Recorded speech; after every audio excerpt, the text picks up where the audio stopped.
बॉलीवुड की बड़ी हस्ती सामने लेकर आई बॉलीवुड की गंदी सच्चाई। बॉलीवुड के काले सच का किया बड़ा खुलासा। अपने साथ हुए घिनौने काम को बताते हुए भावुक हो गई अभिनेत्री। अरे दोस्तों, एक बार फिर स्वागत है आपका हमारे YouTube channel trending news network पर। दोस्तों, कंगना रनौत अक्सर अपनी अलग सोच और बेबाकी के लिए चर्चा में रहती हैं और वो जो कुछ बोलती हैं उसे खुलकर बोलती हैं। जब उन्होंने अपने शो लॉकअप में साशा शिंदे की बातों को सुनने के बाद बॉलीवुड से जुड़े कुछ ऐसे घिनौने खुलासे किए जिन्हें सुनकर सभी दंग रह गए। इस चैनल को सब्सक्राइब कर लें और बेल आइकन प्रेस कर दें, साथ ही शेयर करें वीडियोस को अपने दोस्तों के साथ। दोस्तों, शो में trans women contestant Sasha Shinde ने अन्य कंटेस्टेंट की मौजूदगी में अपना एक ऐसा रहस्य साझा किया जिसे सुनकर कंगना आग बबूला हो गई और उन्होंने बॉलीवुड के गहरे दबे घिनौने कामों का खुलासा किया। अपने शो लॉकअप के जजमेंट डे एपिसोड में अभिनेत्री ने कहा कि यौन शोषण कई सपनों को चकनाचूर कर देता है, लोगों को स्थायी रूप से डरा देता है। ये एक काला सच है। ये बात कंगना ने साशा शिंदे की बातों को सुनने के बाद कहा। दरअसल साशा शिंदे ने बताया कि उसके करियर की शुरुआत में उसके पसंदीदा फैशन डिजाइनरों में से एक ने उसके साथ धोखा किया था और उसका यौन शोषण किया। ये एक रहस्य है जिसे साशा ने इससे पहले किसी को नहीं बताया था। ये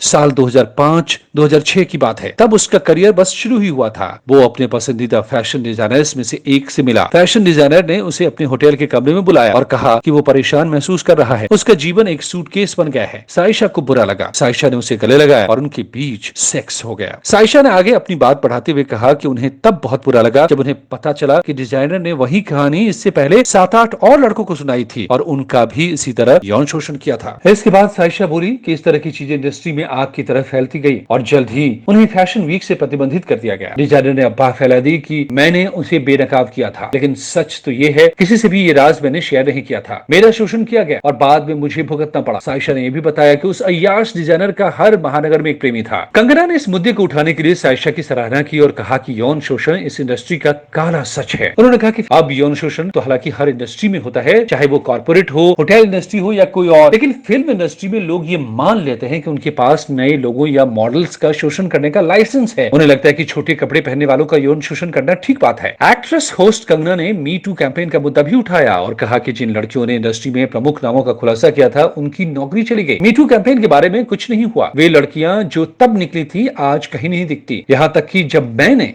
यानी कंगना ने कुछ पीड़ित लड़कियों का समर्थन उस वक्त किया था तो उन्हें भी इंडस्ट्री से बैन कर दिया गया था। इससे पहले शो में कंगना रनौत ने खुलासा किया था कि बचपन में उनका भी यौन शोषण किया गया था। बचपन में हुई घटनाओं को याद करते हुए कंगना ने कहा कि मैं एक छोटी बच्ची थी, मुझे नहीं पता था कि वास्तव में हो क्या रहा था। मेरे शहर में एक लड़का था जो पास ही में रहता था। उसने गलत तरीके से मुझे छुआ। ये आदमी मुझसे 3 से 4 साल बड़ा था। वो हमें फोन करता था और हम सभी को कपड़े उतारने के लिए कहता था। हम उस समय इसे नहीं समझ पाए थे। कंगना आगे बोली कि बहुत सारे बच्चे हर साल इस तरह के एक जैसे अनुभव से गुजरते हैं, लेकिन लोग इस मुद्दे को सार्वजनिक मंच पर ले जाने से हिचकिचाते हैं। जी हाँ दोस्तों, बॉलीवुड में हो रहे इस यौन शोषण को लेकर आपकी क्या राय है, हमें कमेंट बॉक्स में जरूर बताएं। साथ ही इस वीडियो को लाइक कर अपने दोस्तों के साथ शेयर करें और चैनल को सब्सक्राइब कर बेल आइकन प्रेस कर दें। थैंक्स फ्रेंड्स, मिलते हैं अगले वीडियो में।